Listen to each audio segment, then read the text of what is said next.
Halo semuanya, jumpa lagi dengan gua Chandra di channel Serapin Tekno. Setelah hadirnya Poco F5 di global sana yang pakai Snapdragon 7 Plus Gen 2, banyak yang bilang tuh smartphone bakalan jadi smartphone flagship termurah jika masuk ke Indonesia. Soalnya dari segi harga cuma dibanderol sekitaran 379 US dollar aja, atau setara sekitaran 5,5 juta sampai 6 jutaan kalau kita konversikan ke rupiah. Apalagi SoC-nya yang dibawa bukan kaleng-kaleng nih, karena dia pakai Snapdragon 7 Plus Gen 2 bro, yang dimana ini SoC bener-bener luar biasa kencang. Bukan cuman kenceng doang, yang pastinya lebih efisien dan juga lebih hemat daya karena udah pakai pabrikasi yang lebih kecil.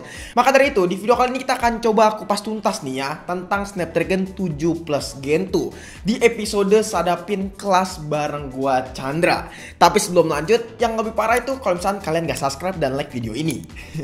Bercanda guys. Pada dasarnya Snapdragon 7 Plus Gen 2 ini adalah SoC baru sekaligus penerus dari Snapdragon 7 Gen 1 yang rilis pada Maret 2023. Walaupun Snapdragon tidak memberikan keterangan khusus mengapa dia langsung lengkap series ya teman-teman, dari Snapdragon 7 Gen 1 langsung menjadi Snapdragon 7 Plus Gen 2. Harusnya kalau matematika orang Qualcomm itu lebih cerdas, sebelum adanya Snapdragon 7 Plus Gen 2, alangkah lebih baiknya mereka merilis Snapdragon 7 Plus Gen 1, Snapdragon 7 Gen 2 baru bisa rilis seri yang plusnya ini. Namun nyatanya orang Snapdragon tidak memikirkan hal tersebut karena memang namanya tidak sesuai dengan urut. Tapi nggak usah dipikirin lah, karena itu cuma soal penamaan aja. Yang terpenting peningkatan dari Snapdragon 7 Gen 1 ke Snapdragon 7 Plus Gen 2 itu luar biasa jauh. Bahkan pihak Snapdragon mengklaim ada 50% peningkatan dari versi sebelumnya, menawarkan juga 2 kali lipat peningkatan kinerja serta meningkatkan efisiensi lebih sederhana menjadi minus 13%. Yang artinya SoC ini bakalan jauh lebih ngebut, jauh lebih efisien dan jauh lebih irit daya.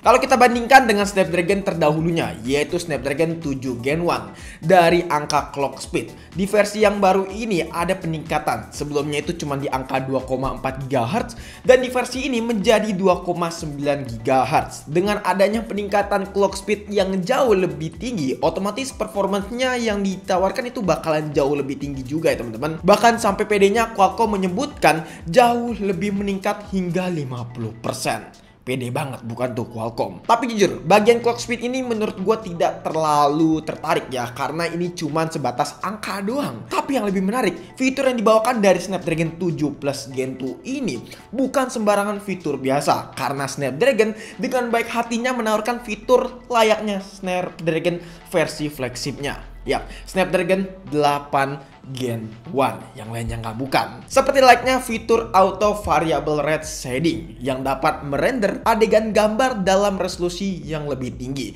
dan meningkatkan latar belakang dalam resolusi rendah. Ini bisa diibarat kata ketika kalian bermain game namun baterai HP kalian itu lowbat, performanya dan juga dukungan render grafiknya ya dalam dunia game tersebut akan tetap sama seperti layaknya baterai kalian dalam kondisi prima. Selain itu, image processing alias ISP juga di sini ada lonjakan yang cukup kerasa nih peningkatannya. Secara teknis ini bisa menghasilkan foto cahaya dengan cahaya yang rendah ya teman-teman, selama 30 gambar sekaligus yang ditumpuk ya. Intinya gitu lah konsepnya. Dan fitur ini cuma ada di Snapdragon 8 Gen series aja. Sensornya juga bisa meningkat sampai 200 megapiksel serta dukungan record SDR. Dan masih banyak banget lah fitur menarik lainnya yang ditawarkan dari SoC yang satu ini. Gak bisa gue sebutin satu-satu karena pastinya bakalan kepanjangan banget.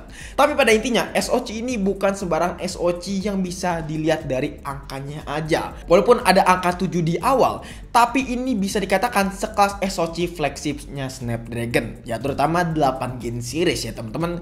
Gue juga udah sempet adu ini compare secara data, dan data ini gue ambil dari beberapa website ternama. Contohnya adalah website GSM Arena, Versus.com dan juga nanoreview.net. Namun sebelum gue mau ngasih tahu ya guys ya, gue sebelumnya udah sempat bikin nih video mengenai bahwa Snapdragon 7 Plus Gen 2 ini setara dengan Snapdragon 888 yang gagal itu. Tapi nyatanya ini bukan SoC hasil rebranding, melainkan ini SoC yang lebih powerful dari Snapdragon 888 yang katanya gagal itu. Kita bisa perhatikan nih bareng-bareng ya teman-teman. Terlihat bahwa Snapdragon 7 Plus Gen 2 menduduki posisi urutan nomor 8 pada saat video ini dibuat, dengan rating mendapatkan di angka 90 serta skor Antutu yang tembus hingga angka 950 ribuan.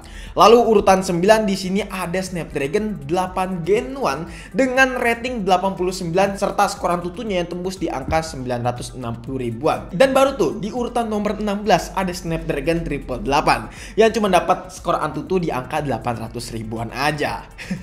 Kalah jauh bos Snapdragon 888 dengan Snapdragon 7 Plus Gen 2 ini. Dari sini kita bisa menyimpulkan bahwa ini bakal menjadi anak emasnya Snapdragon karena dengan kepala 7 aja udah bisa mendapatkan ranking 8 teman-teman. Tapi tetap ranking 1 masih diduduki oleh Apple A16 Bionic dan di ranking kedua diduduki oleh Snapdragon 8 Gen 2. Tapi nggak menutup kemungkinan kalau Snapdragon 8 Plus Gen 2 bakal rilis maksudnya bakal menduduki posisi paling atas. Gue yakin banget sih. Oke, balik ke topik pembahasan komparasi. Jadi kita sudah mengkomparasi nih ya dengan SoC lain seperti Snapdragon 870, Snapdragon 8 Gen 1, serta Snapdragon 8 Plus Gen 1 teman-teman. Dan hasilnya dari kelima SoC yang tadi kita compare semuanya teman-teman, secara clock speed Snapdragon 8 Plus Gen 1 memang memiliki clock speed yang jauh lebih tinggi, yaitu di angka 3,2 GHz. Sementara yang lain itu masih di bawah 3 GHz. Tapi kalau kalian perhatikan, yang menarik di sini Snapdragon 870 ya teman-teman, memiliki clock speed yang setara dengan 8 Plus Gen 1. Tapi mengapa kalah ya teman-teman dari skor Antutu? Jawabannya ada di sini. Tadi gue sudah katakan bahwa ukuran pabrikasi pada sebuah chipset sangatlah mempengaruhi ya teman-teman. Dalam kasus ini Snapdragon 870 masih menggunakan pabrikasi 7 nanometer. Sebenarnya hal ini bisa kita maklumin karena memang rilis dari SoC ini udah 2 tahun yang lalu, bisa kita maklumin banget jadinya. Namun balik lagi, Snapdragon 8 Gen 1 juga tetap masih menjadi SoC dengan performance di atas dari Snapdragon 7 Plus Gen 2. Karena memang ini adalah kakaknya, jadi kalau misalkan memang Snapdragon 7 Plus Gen 2 bisa menyaingi Snapdragon 8 Gen 1, ini kayaknya serasa songong banget. Dunia per SoC bakalan gak adil ya teman-teman.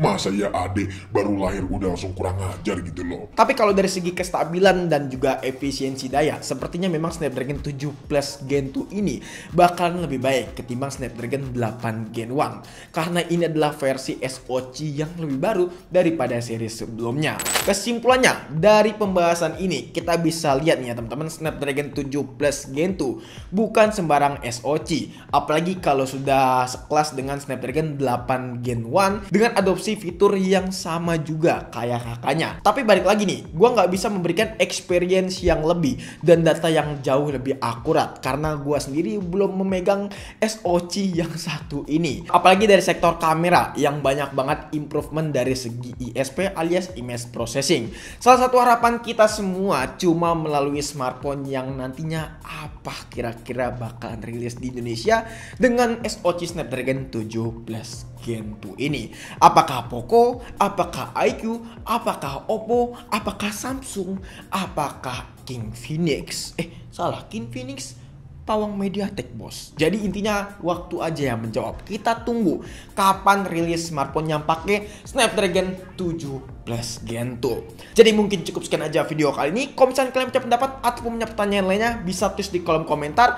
Dan jangan lupa follow Instagram kita di @srapitechno juga kalau misalnya kalian pengen nanya secara privat. Chandra pamit dan sampai jumpa di video selanjutnya. Until next time, goodbye. Cabut.